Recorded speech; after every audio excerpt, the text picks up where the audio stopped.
Sanho mengikuti Munju yang berjalan di padang ilalang. Walaupun terlihat tegar, tapi Sanho tahu bahwa Munju sedang merasa kecewa dan hancur. Kemudian Munju meminta Sanho untuk mengajarinya menembak. Itu adalah pertama kalinya Munju menembak. Sanho pun memperbaiki tangan Munju saat memegang pistol. Karena pertama kali seseorang menembak, yang tersulit adalah menahan hentakan. Dan Sanho memegang pundaknya tapi tembakan Munju masih meleset dari target.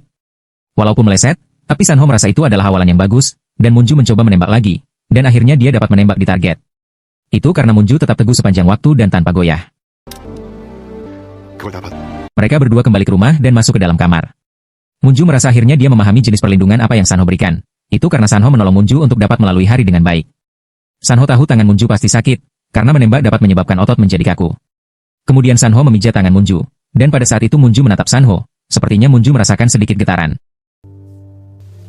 Pak I memberikan kuliah tentang penerbangan Amerika Serikat, dia mengatakan bahwa sepertinya serangan Amerika ke Korea Utara sudah dekat, dan perang akan pecah dalam beberapa hari ke depan. Seumur hidup Pak Im takut akan perang, tapi tidak pernah setakut hari ini, karena tanda-tanda perang mendadak muncul serentak 2 hari ini.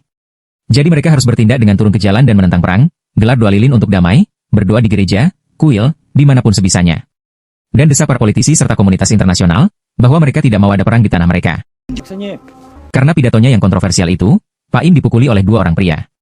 Dan Munju mendengar tentang pemukulan itu, kemudian Pak Im memberitahu bahwa waktu hampir habis.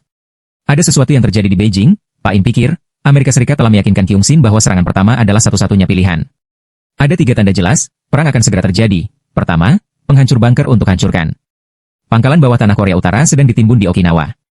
Kedua, kapal selam nuklir strategis Amerika Serikat, belum lama ini mendeteksi keberangkatannya dari pelabuhan Yokosuka. Dan tanda terakhir yang paling pasti adalah evakuasi warga sipil Amerika Serikat. Dan jika radio militer Amerika memutar lagu Frank Sinatra, Have Yourself a Merry Little Christmas, maka itu berarti pengeboman akan dimulai dalam 12 jam. Pak Im pikir, hanya Munju yang bisa menghentikan itu semua. Kemudian orang-orang itu akan membawa Pak Im pergi, tapi Sanho melarangnya karena mereka tidak dapat menunjukkan surat perintah. Dan Sanho pun melawan mereka karena itu jelas penangkapan ilegal. Dan perkelahian berhenti saat Pak Im menyerahkan diri, dia memberi tanda ke Munju untuk segera bergerak. Miji memberitahu bahwa dia sudah menemukan jawaban dari laporan forensik atas pesan teks dari ponsel rahasia Junik. Ada kata sandi sincere mail yang panjangnya 15 karakter, dan itu berisi email antara Junik dan Anderson Miller. Isi percakapan mereka, ketika semua bermula sebulan lalu, saat 3 awak kapal selam Korea Utara membelot ke Amerika. Menurut kesaksian mereka, kapal selam itu kelas 10.000 ton, kapal selam itu dibangun di Korea Utara, bentuknya berlambung hitam, dengan panjang 140 meter dan lebar 10 meter. Ada ruang untuk 160 awak, dan ada sayap kecil di kedua sisi haluan, ada 16 tabung luncur vertikal yang tersusun 2 baris 8 tabung. Dan sepertinya itu untuk rudal besar. Seluruh lembaga pun gempar, semua meneliti seluruh satelit Korea Utara yang ada. Dan akhirnya, mereka mengidentifikasi sebuah objek, itu hanya bayangan, tapi cukup untuk mulai merencanakan operasi. Andersen tidak percaya, bagaimana mungkin membangun kapal selam tanpa satupun bocoran. Jadi Andersen pun akan menanganinya sendiri untuk memastikan apakah kapal selam itu benar-benar ada. Dia mencari siapa yang membeli komponen kapal selam, tapi hasilnya nihil, tidak ada sepotong pun bukti yang menunjukkan Korea Utara membangun kapal selam nuklir 10.000 ton. Namun ada satu nama yang terus muncul berulang-ulang. Ada seseorang yang mengimpor plat baja struktural dari Polandia, sensor presisi dari Swiss dan teknisi dari Swedia. Dia adalah Stella Yang, pelobi industri senjata asal Amerika Serikat. Stella pernah mengklaim bahwa Korea Utara memang mampu membangun kapal selam 10.000 ton. Dan saat Andersen menyelidiki, ternyata Stella yang memiliki paspor tanpa foto. Menurut catatan imigrasinya, dia masuk ke Korea Selatan 10 tahun yang lalu dan tidak pernah kembali. Jadi Andersen pikir, Stella masih di Korea Selatan dan Junik harus menemukannya. Karena itu adalah satu-satunya cara mengungkap misteri kapal selam itu. Dan email terakhir yang dikirim Junik adalah bahwa sepertinya Junik mengenal Stella Yang. 2 hari setelah email itu dikirim, Junik dibunuh, jadi mereka menjadi curiga. Sepertinya Stella Yang adalah dalam penembakan itu. Kyung Sin berdoa di gereja dan saat ingin membuat pengakuan kepada pastor, justru Munju yang ada di dalam. Menurut Munju perang akan segera datang, dan Munju pun masih percaya pada Kyung Sin. Mereka sama-sama berjuang mencegah perang dengan cara mereka masing-masing. Kyung Sin selalu mengirimi Munju memo sebelum perundingan, apa yang bisa ditawar dan apa yang tidak bisa. Munju penasaran, apa yang sebenarnya terjadi hingga Kyung Sin menerima kemungkinan perang di semenanjung Korea. Tapi Munju tidak akan pernah memilih perang, apapun keadaannya. Munju mengajak duta besar Cina untuk bertemu. Duta besar dapat melihat kecemasan di mata Munju. Sepertinya Munju khawatir dengan nanti malam. Kemudian Munju bertanya kenapa Tiongkok menoleransi perang di Korea. Dan menurut duta besar, semua orang menginginkannya, jadi ada alasan dibalik sesuatu yang menggerakkan perang itu. Dan percuma jika Munju ingin melawan itu, walaupun Munju ingin mencegah perang, Munju tidak akan bisa apa-apa, kecuali hanya berdoa. Berdoalah agar perang ini lekas reda, sebab jika salah langkah, itu bisa merembet jadi perang dunia 3. Tapi Munju tidak akan mundur karena dia akan melakukan apapun sebisanya. Dan duta besar merasa Munju sangat keras kepala, begitu cantik, begitu cerdas, tapi, Munju akan mati. Munju menuju ke Teluk Suyong untuk melakukan dialog bersama pendukungnya. Dan saat berpidato, Munju tidak akan bicara tentang dirinya, melainkan untuk memberi peringatan kepada warga, bahwa perang bisa pecah sebelum fajar. Dalam 24 jam ke depan, Amerika Serikat kemungkinan melancarkan serangan ke Korea Utara, dan ada peluang nyata semenanjung Korea akan dilalap api. 2 hari lalu, Presiden menerima pemberitahuan serangan Amerika Serikat yang segera dilancarkan ke Korea Utara. Pukul 7 malam, kemungkinan Presiden Choi Kyung-sin telah berlindung di bunker bawah tanah untuk bersiap hadapi perang. Pukul 7 kurang 10 menit, akun resmi media sosial Gedung Biru unggah foto Presiden hadir di konvensi Partai Rakyat, tapi foto itu hasil rekayasa. Saat rakyatnya di persimpangan hidup dan mati, apakah Presiden tetap bersembunyi di bunker? Pada saat itu, Presiden Kyung-sin hanya menyaksikan pidato Moon Ju, dan ada pria asing yang siap untuk membidik Moon Ju. Ada beberapa polisi yang datang dan dari tim pertahanan Amerika Serikat juga bersiap untuk memulai. Dan Moon Ju tetap melakukan pidatonya tanpa memperdulikan polisi-polisi itu. Moon Ju mengatakan, bagaimana jika Amerika Serikat menyerang berdasarkan info palsu? Bagaimana jika kapal selam itu tak ada? Dan Moon Ju pun akan melakukan telepon video dengan Anderson Miller, Wakil Menteri Luar Negeri Amerika Serikat untuk memastikan hal itu. Menurut Anderson, satu-satunya bukti kapal selam itu adalah berasal dari kesaksian 3 pembelot Korea Utara yang belum terverifikasi. Salah satunya bunuh diri setelah menembakkan awaknya, dan ternyata pembelot Korea Utara itu tidak pernah melihat kapal selam itu sendiri. Dia hanya dengar desas-desus. Dia hanya disuruh untuk melakukan kesaksian palsu, karena sepertinya mereka mendorong terjadinya perang. Tiba-tiba lampu dimatikan, dan pertemuan itu dinyatakan ilegal, penembak itu pun bersiap, dan kembang api adalah tandanya untuk menembak Moon Ju. Keadaan menjadi kacau dan warga juga panik, tapi Moon Ju masih melanjutkan pidatonya. Tiba-tiba San Ho melaju dengan naik truk, dan dia berusaha membawa Moon Ju pergi.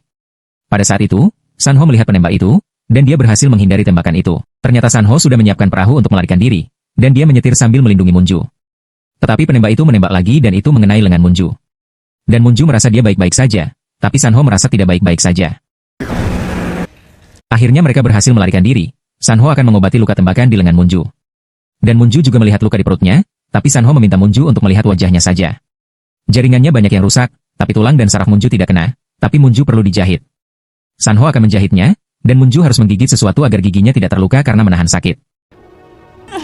San Ho pun menjahitnya dan Moon Ju sangat kesakitan, dan akhirnya San Ho selesai menjahit. San Ho pikir Moon Ju adalah pasien yang baik, dengan luka seperti itu. San Ho pikir penembak itu beruntung, karena jika tulang Moon Ju yang kena tembakan, mungkin San Ho sudah membunuhnya. Entah apa maksud San Ho dengan mengatakan itu. Presiden Kyung-sin melakukan konferensi pers untuk menjawab kegelisahan dan ketidakpastian tentang keamanan semenanjung Korea. Memang benar, Amerika Serikat mencurigai kapal selam nuklir strategis Korea Utara. Tapi Kyung-sin yakin, Amerika Serikat tidak akan mengambil keputusan militer hingga keberadaan senjata nuklir Korea Utara itu benar-benar terverifikasi. Ternyata sebelumnya Moon Ju memberitahu rencananya itu, dan dia menyuruh Kyung-sin untuk membiarkannya menuntaskan pidatonya. Kemudian Moon Ju akan membantu Kyung-sin keluar dari bunker. Dan Kyung-sin merasa hanya sampai di sini, karena dia tidak bisa menjamin keselamatan Moon Ju. Dia sudah memperingatkan bahwa orang Amerika tidak menyukai Moon Ju, jadi berhati-hatilah. Mereka mendatangi pondok yang sudah San Ho siapkan untuk beristirahat.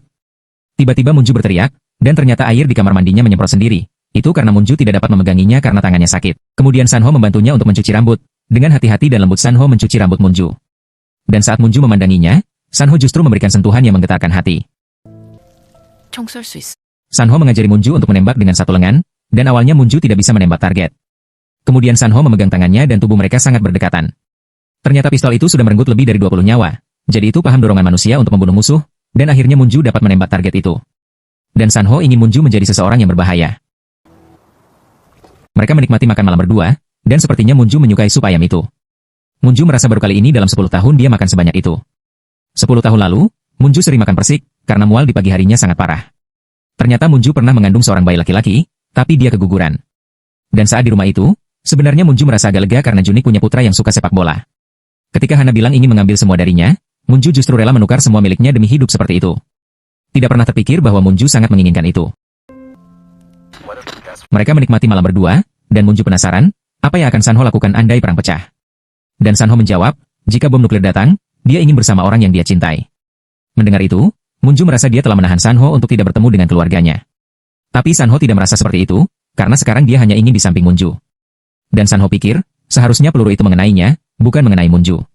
San Ho merasa seharusnya dia tidak berkata seperti itu, dan ketika melihat mata San Ho, Moon Ju merasa tidak ingin merasa bahagia lagi. Tapi San Ho justru menciumnya, dan Moon Ju kemudian bersandar di bahunya. Pada saat itu mereka mendengar lagu dari Frank Sinatra, dan itu berarti mereka tetap tidak bisa menghentikan perang. Jadi untuk terakhir kalinya, San Ho ingin Moon Ju berpura-pura menganggap bahwa hari ini hanya hari biasa. Pusat Kendali Kementerian Dalam Negeri dan Keamanan memberi peringatan pertahanan sipil, dan itu bukan latihan. Bahwa pada tengah malam, peringatan awal nasional telah dikeluarkan. Semua diminta segera bersiap untuk evakuasi, dan menuju tempat berlindung bawah tanah terdekat dengan aman.